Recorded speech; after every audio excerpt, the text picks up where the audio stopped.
പുതിയൊരു വീഡിയോയിലേക്ക് എല്ലാവർക്കും സ്വാഗതം.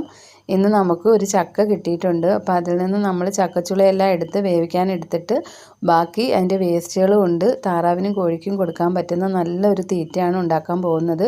അതിനകത്ത് കുറച്ച് ചക്കക്കുരുവൊക്കെ ഉണ്ട്. അത് നമ്മൾ വേവിച്ചതിന് ശേഷം എടുത്ത് മാറ്റുന്നതാണ്. പിന്നെ ഈ ചെറുതായിട്ട് നമ്മൾ കുറച്ച് അരിഞ്ഞ് കോഴിക്കൊക്കെ വെച്ച് കൊടുത്തിട്ടുണ്ട്. കുറച്ചൊക്കെ കഴിക്കുന്നുണ്ട്. പിന്നെ ഇതിനകത്ത് വേവിക്കുന്നതിന് മുമ്പായിട്ട് നമ്മൾ കുറച്ച് ഉപ്പും മഞ്ഞൾപ്പൊടിയും കൂടെ ചേർത്ത് കൊടുക്കുന്നുണ്ട്.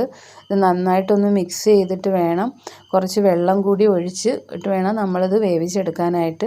അപ്പോൾ ഇതെല്ലാം നമ്മളിപ്പോൾ ഇവിടെ വേവിച്ചെടുത്തിട്ടുണ്ട്. ഇതിനകത്ത് കുറേശ്ശെയായിട്ട് തവിടിൻ്റെ പൊടി നമ്മളിങ്ങനെ ചേർത്ത് കൊടുക്കണം.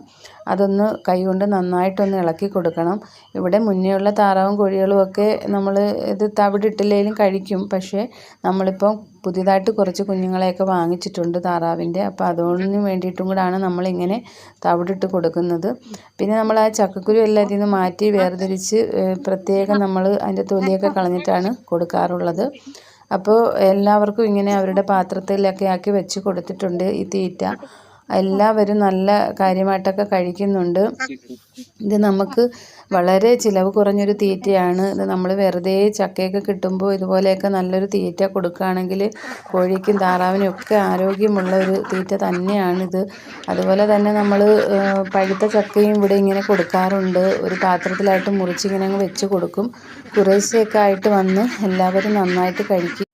കോഴിയും താറാവിനെയൊക്കെ വളർത്തുന്നവർ ഉറപ്പായിട്ടും ഇങ്ങനൊരു തീറ്റ കൊടുക്കാൻ ശ്രമിക്കണം.